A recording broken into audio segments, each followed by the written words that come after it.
अस्सलाम वालेकुम स्टूडेंट्स, कैसे हैं आप लोग। मेरा नाम है अजीजुर रहमान और आप देख रहे हैं मेरा channel chemistry corner by mister chemist Azizur Rahman. हम जो है वो मुख्तलिफ टर्म्स जो हैं वो इस चैनल पर सीख रहे हैं। आज का जो हमने स्टार्ट किया वो चैप्टर नंबर 1 है और चैप्टर नंबर 1 जो फर्स्ट ईयर केमिस्ट्री का है उसमें जो आज नेक्स्ट हम चीज़ें सीखेंगे वो बहुत ही इंटरेस्टिंग हैं और बहुत ही शॉर्ट इंशाल्लाह आपको जल्दी से समझ आ जाएंगे।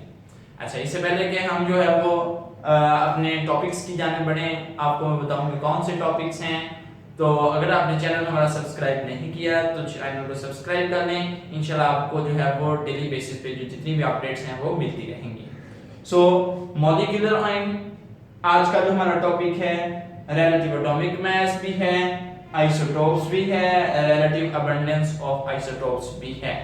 ये डिफरेंट जो है वो हम टर्म्स सीखेंगे आज। इसमें जो मेन जिसको हम कहते हैं बच्चों को जो फोकसिंग होती है, जो प्रॉब्लम्स आते हैं कि मॉलिक्यूलर आयन जनरेट कैसे होता है, ये वाली बात कि जब हम रिलेटिव एटॉमिक मास की बात करते हैं तो हम कुछ कंपैरिजन करते हैं, एक एलिमेंट है वो कौन सा एलिमेंट है और क्यों उसके साथ कंपैरिजन करते हैं। फिर जो आइसोटोप्स की फिजिकल प्रॉपर्टीज कैसे जो हैं वो हम डील करते हैं, केमिकल प्रॉपर्टीज कैसे होती हैं, फिर उनकी रिलेटिव अबंडेंस ऑफ आइसोटोप्स है क्या असल में टर्म, तो इंशाल्लाह जो है मैं आपको ये सिखाऊंगा आज। ओके, बढ़ते हैं अपने टॉपिक्स की जानिब। फर्स्ट ऑफ ऑल जो हम स्टार्ट करेंगे वो है जी मॉलिक्यूलर आयन। अच्छा जी, मॉलिक्यूलर आयन की अगर हम बात करें तो वो क्या होता है, फर्स्ट ऑफ ऑल कि ये है क्या।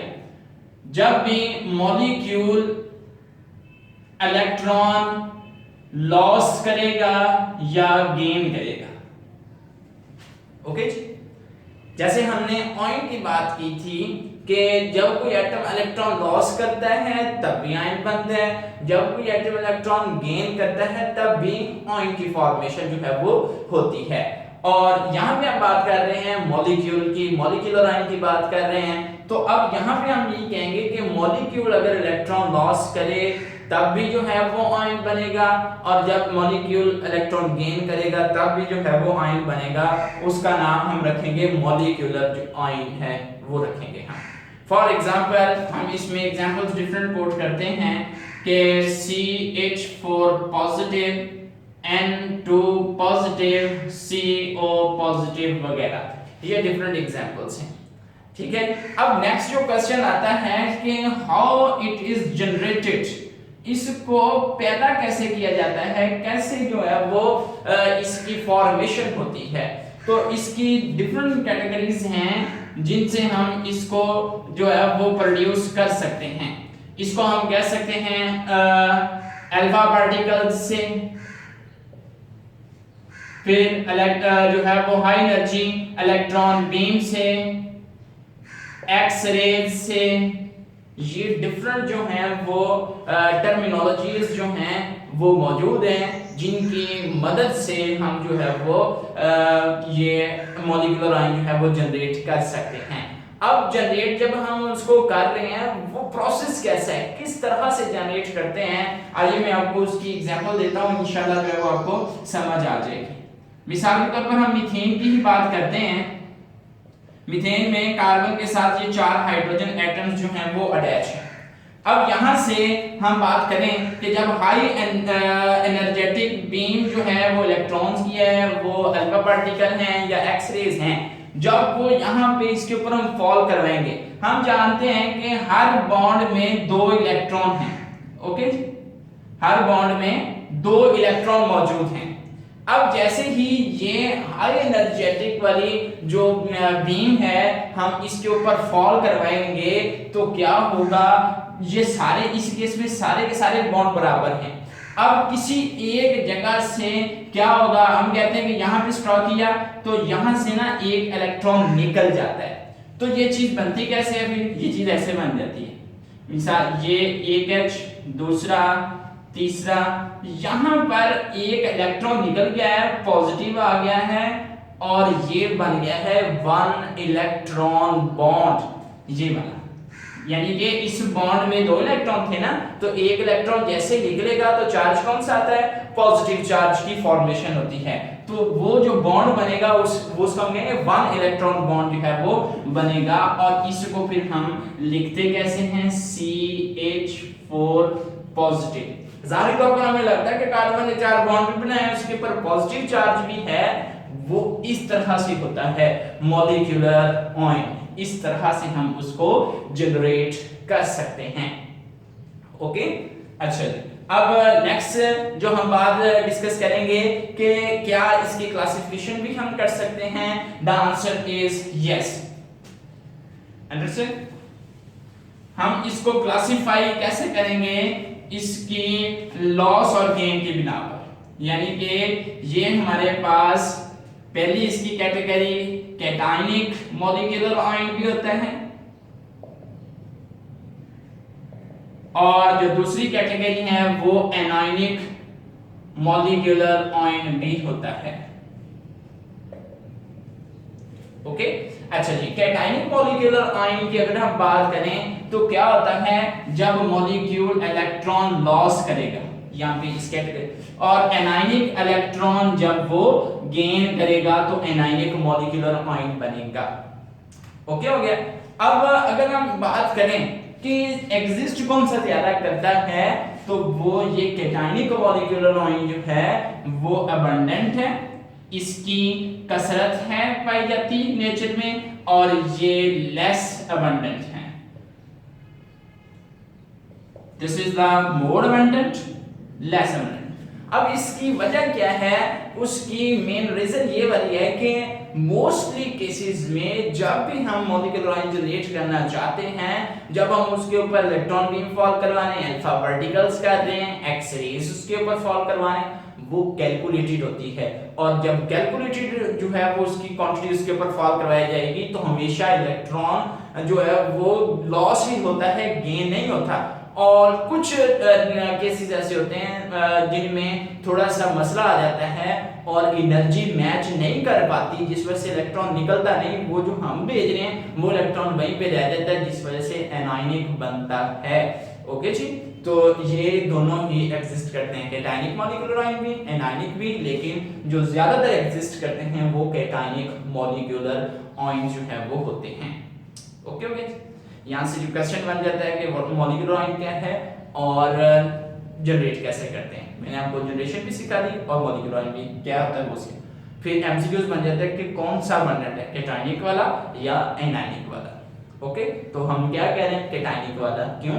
मोस्ट केसेस में हम कैलकुलेटेड जो है वो alpha particle, X rays, electron beam उसके ऊपर फॉल कराते हैं, इसलिए इलेक्ट्रॉन निकलना ही होता है, ना कि वहां पे वो रहे या गेन हो।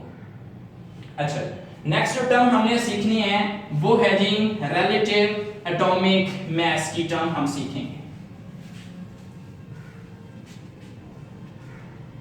रिलेटिव एटॉमिक मास,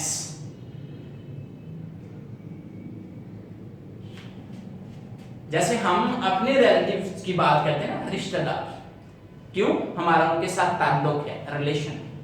यहां पर भी हम जो है वो एटॉमिक मास का रिलेशन कायम करेंगे, एक ताल्लुक कायम करेंगे, एक जिसको हम कहते हैं रिलेशनशिप जो है वो डेवलप होगा, जिसको हम डिस्कस करते हैं। इसलिए एटॉमिक मास, एटम का मास रिलेटिव क्यों कहते हैं, क्योंकि इसका रिलेशन कायम किया जाता है और इसका कंपैरिजन किया जाता है। डेफिनेशन इसकी क्या है कि व्हाट इज रिलेटिव एटॉमिक मास, के रिलेटिव एटॉमिक मास होता क्या है। तो हम इसको डिफाइन करते हैं, the relative atomic mass of an atom of an element is the atomic mass of the atom as compared to the carbon 12 isotope. ठीक है, मीन सिंपल अगर मैं बात करूं कि किसी भी एटम का वो वाला मास जो कार्बन के आइसोटोप कार्बन 12 से कंपैरिजन करके निकाला गया है, उससे रिलेशन कायम करके निकाला गया है, that's is known as relative atomic mass. अब नेक्स्ट क्वेश्चन आता है, कार्बन 12 ही क्यों यूज करते हैं? हमारे पास इतने ज्यादा नेचुरली आइसोटोप्स हैं, एग्जिस्ट करते हैं, परसेंटेज भी बहुत ज्यादा है उनकी, रिलेटिव अबंडेंस जिसको हम कहते हैं, बहुत ज्यादा उनकी परसेंटेज यूनिवर्स में एग्जिस्ट करते हैं, लेकिन इतने आइसोटोप्स में से जस्ट कार्बन 12 की ही क्यों सिलेक्शन हम करते हैं? वो इसकी दो रीजंस हैं। फर्स्ट रीजन इज कि एक तो इसकी हाई परसेंटेज है इन यूनिवर्स और दूसरा इसकी स्टेबिलिटी। ये डिफरेंट आइसोटोप्स हैं जिनकी परसेंटेज ज्यादा लेकिन वो स्टेबल नहीं, कुछ इतने ज्यादा आइसोटोप्स हैं जो स्टेबल है लेकिन उनकी परसेंटेज नहीं। लेकिन कार्बन 12 जो आइसोटोप है कार्बन का, इसमें ये दोनों खूबियां हैं, यानी कि इसकी यूनिट्स में परसेंटेज भी ज्यादा पाई जाती है और दूसरा जो हम कहते हैं ये स्टेबल भी है। इसलिए हम इससे कंपैरिजन करके निकालते हैं किसी भी एटम का एटॉमिक मास, जिस वजह से हम उसे कहते हैं रिलेटिव एटॉमिक मास। अच्छा जी, अब इसकी अगर हम बात करें कि वो क्या होता क्या है, हम कहते हैं कि 1/12 मास ऑफ कार्बन, ये कार्बन का 1/12वां हिस्सा जो है वो होता है जो किसी भी एटम का हम लेते हैं। अच्छा, अब ये इसको हम मेजर किसमें करते हैं, यूनिट क्या होता है इसका, वो होता है AMU, यानी कि एटॉमिक मास यूनिट। ये इसका जो है वो हमारे पास यूनिट होता है। अब क्योंकि हम ये क्यों रखेंगे, ये बहुत ज्यादा छोटा होता है, अब उसको वे करने के लिए, उसका बैलेंस करने के लिए हमारे पास इतना कोई वेइंग बैलेंस है नहीं, इसलिए हम इसके इतना जो छोटा यूनिट है। और हम जानते हैं कि 1 AMU बराबर किसके होता है, 1.661 मल्टीप्लाई 10⁻27 kg। इतनी छोटी वैल्यू जो है वो होती है, ये 1 AMU इतने के बराबर होता है। अब हम डिफरेंट एलिमेंट्स के एटम्स के बात कर रहे हैं, मिसाल के तौर पर कार्बन का करें तो वो 12.000 AMU होता है। अगर हम ऑक्सीजन की बात करें तो 15.999 AMU होता है। अगर हम जो है वो हाइड्रोजन की बात कर लें 1.008 AMU होता है। इस तरह डिफरेंट हमारे पास जो है वो एलिमेंट्स हैं, नाइट्रोजन है, जितने पीरियोडिक टेबल में हमारे पास डिफरेंट एलिमेंट्स हैं सब के एटॉमिक मासेस हैं और उनको कैसे जो है वो किया गया है, रिलेटिव एटॉमिक मास, जो कि कार्बन 12 आइसोटोप के साथ जो है वो कंपैरिजन करके निकाला गया है। That's why it's known as relative atomic mass. Okay जी, नेक्स्ट जो हमने टर्म सीखनी है वो है आइसोटोप की।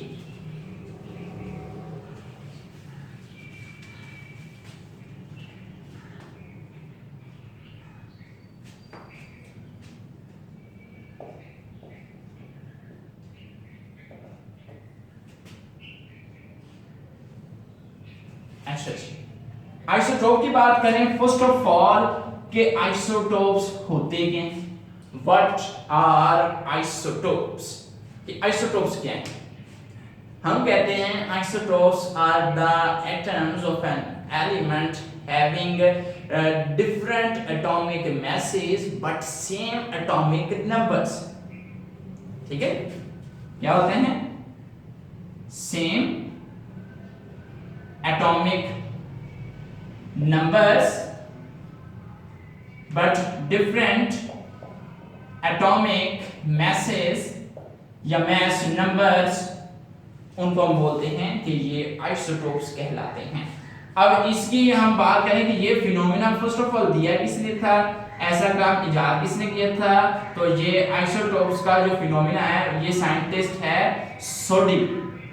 सोडी साइंटिस्ट जो है इसने बाकायदा तौर पर आइसोटोप्स का जो फिनोमेना है हमें बाकायदा जो है वो इंट्रोड्यूस करवाया। ओके, तो हमने इसको डिफाइन कर लिया कि एटॉमिक नंबर सेम हो और एटॉमिक मैसेज उनके डिफरेंट हो, उनको हम बोलेंगे कि वो क्या हैं, वो आइसोटोप्स कहलाते हैं।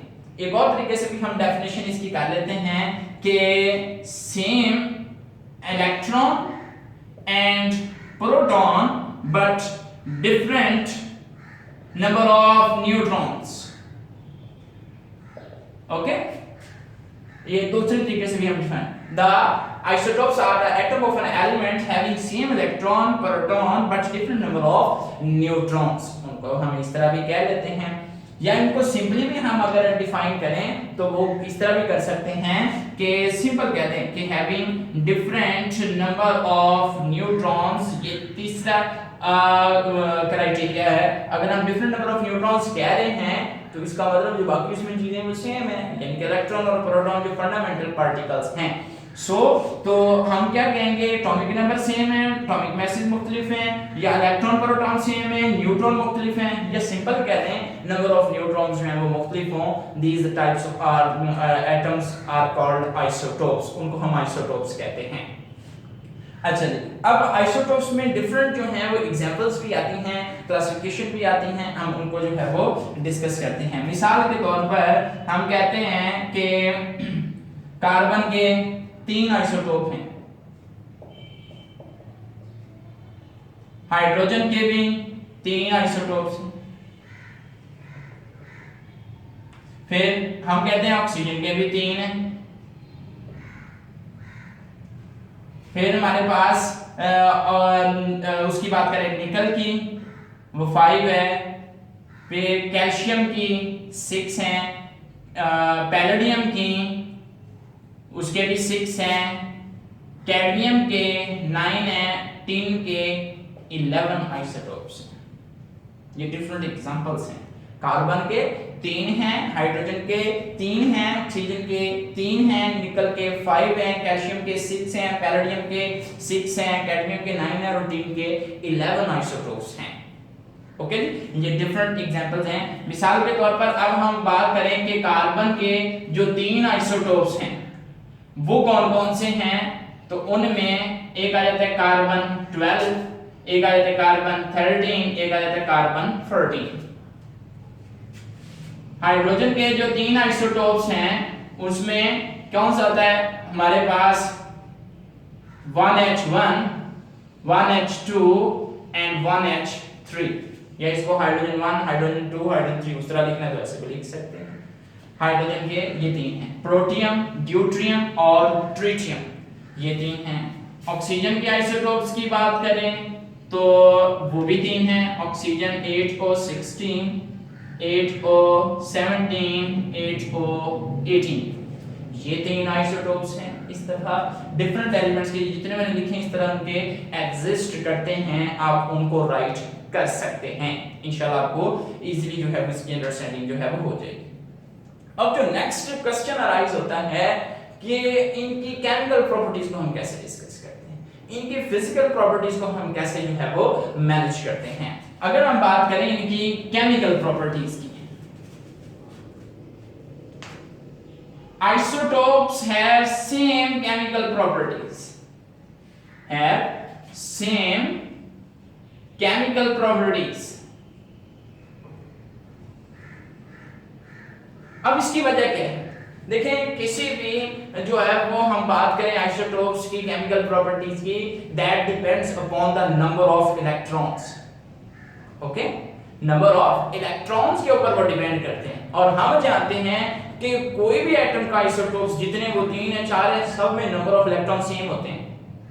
वो भी हम डिफरेंट एग्जांपल्स में आपको वो भी समझाऊंगा कि first of all chemical properties depend किन पे करती हैं, वो करती हैं नंबर ऑफ इलेक्ट्रॉन्स पे, और number of electrons her isotope में इन ईच आइसोटोप वो सेम होते हैं। That's why isotopes have same chemical properties.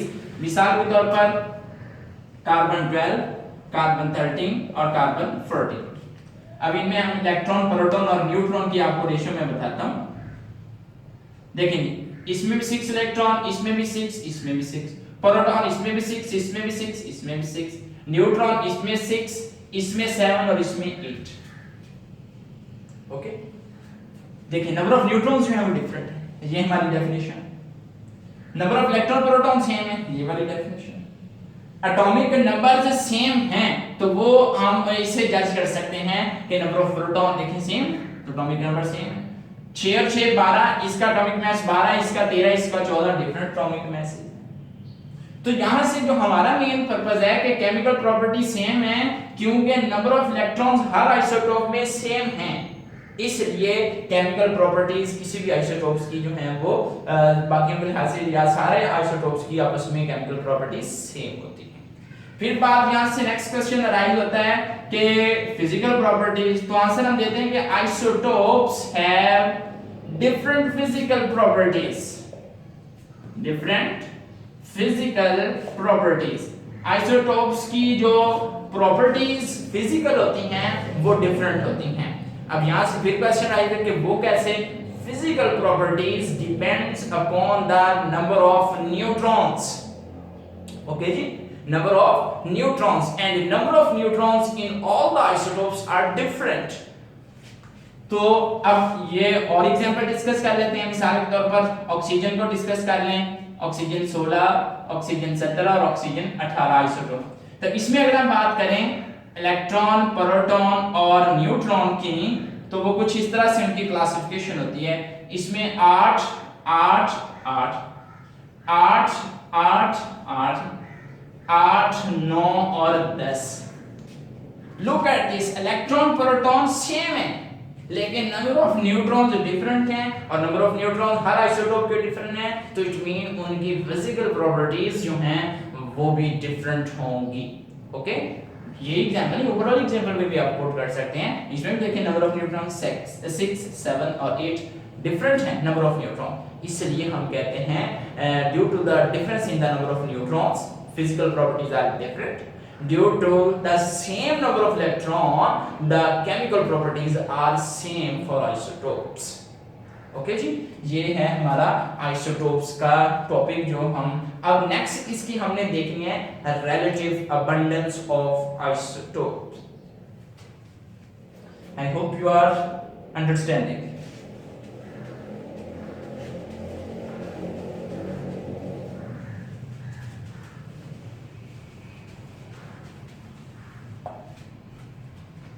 Relative abundance of isotopes.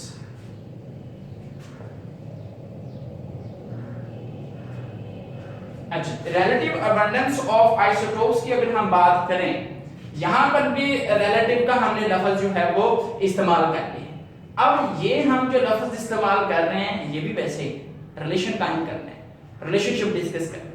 Mean क्या कि एक आइसोटोप का दूसरे आइसोटोप के लिए, दूसरे का तीसरे के लिए अगर एग्जिस्ट करते हैं तो।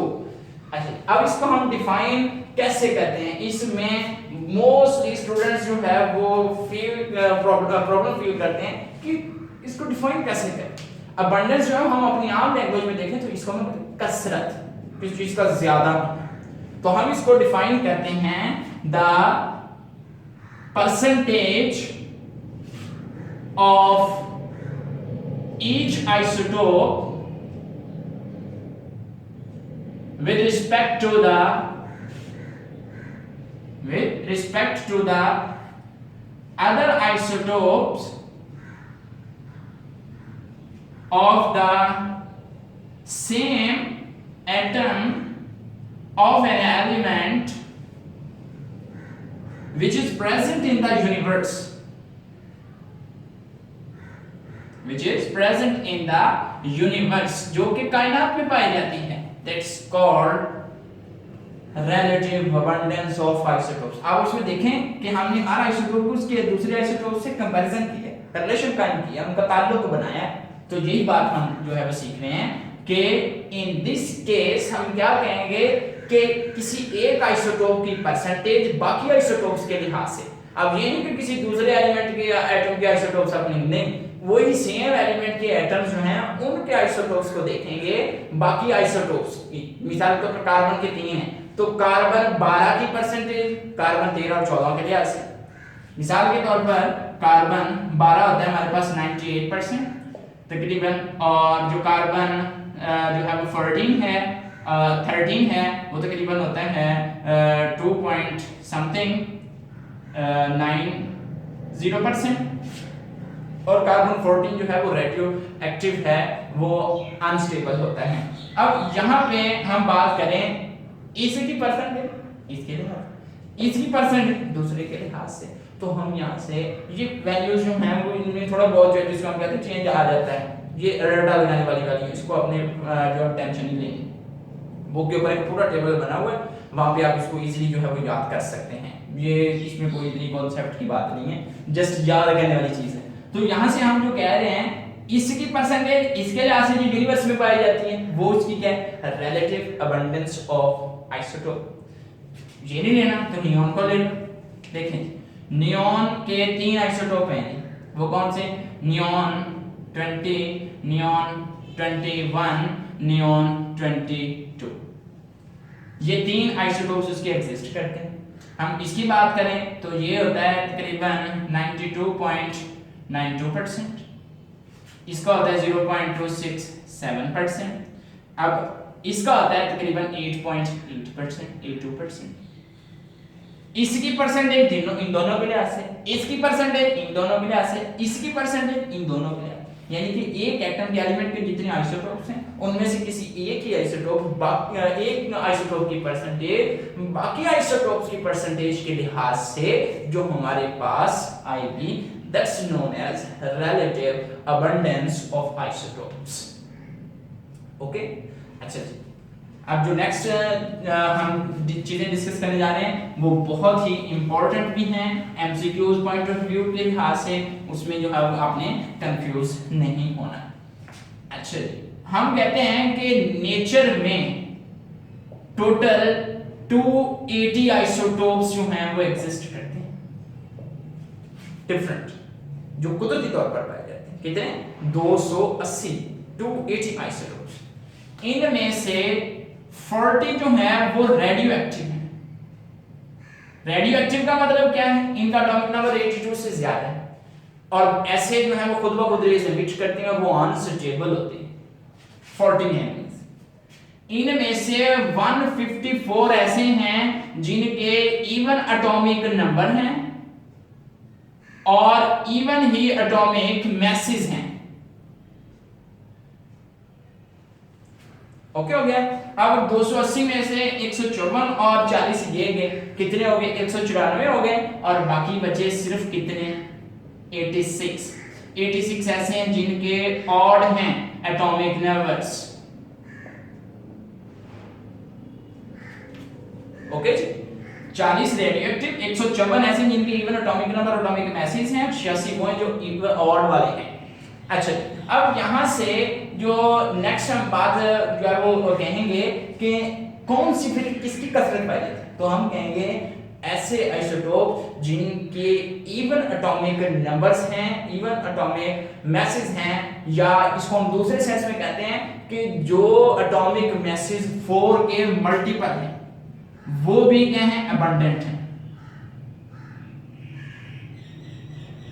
मल्टीपल ऑफ 4 के टेबल में आते हैं, 4 1 4 4 2 8, इस तरह हम कहते हैं। यानी कि जो कसरत जिनकी पाई जाती है वो कौन सी? Even atomic number, even atomic masses वाले, वो ज्यादा पाए जाते हैं इन सब के मुकाबले में। फिर उनमें अगर हम बात नेक्स्ट और डीपली करें तो जिनके एटॉमिक मैसेज 4 के मल्टीपल है वो भी एग्जिस्ट ज्यादा करते हैं। और हम अभी एग्जांपल दे लें तो oxygen 16, magnesium 24, silicon 28, calcium 14, iron 56. These are only 5 elements and they contribute to the 50% of Earth's crust. ये सिर्फ 5 हैं और इनके एटॉमिक मैसेज 4 के मल्टीपल हैं सारे। 4 4 are 16, 4 6 are 24, 4 7 are 28, 4 10 are 44, 14 are 56। यानी कि ये सारे 4 के मल्टीपल एटॉमिक मैसेज वाले हैं, तो ये 5 मिलकर अर्थ क्रस्ट का 50% है वो उसको कंट्रीब्यूट करते हैं। सो ठीक है। अच्छा जी, नेक्स्ट जो हमने बात यहां से लास्टली सीखनी है कि क्या आर्टिफिशियली भी एग्जिस्ट करते हैं आइसोटोप्स? Answer is yes. कितने? 300 अनस्टेबल जो हैं आइसोटोप वो आर्टिफिशियल डिसइंटीग्रेशन के साथ जो हैं वो बनाए गए हैं 300। फिर हमने देखा कि किसी का 2 है, किसी के 3 है, किसी के 4 डिफरेंट आइसोटोप्स हैं। क्या कोई ऐसे एलिमेंट भी हैं जिनके जो हैं वो 1 हैं? यस। मिसाल के तौर पर आर्सेनिक है, गोल्ड है, इनका 1 आइसोटोप होता है, इसलिए हम इन्हें बोलते हैं मोनो आइसोटोपिक एलिमेंट्स। ऐसे एलिमेंट्स जिनके जो हैं वो सिर्फ 1 आइसोटोप्स एग्जिस्ट करते हैं उनको हम बोलते हैं मोनो आइसोटोपिक एलिमेंट्स।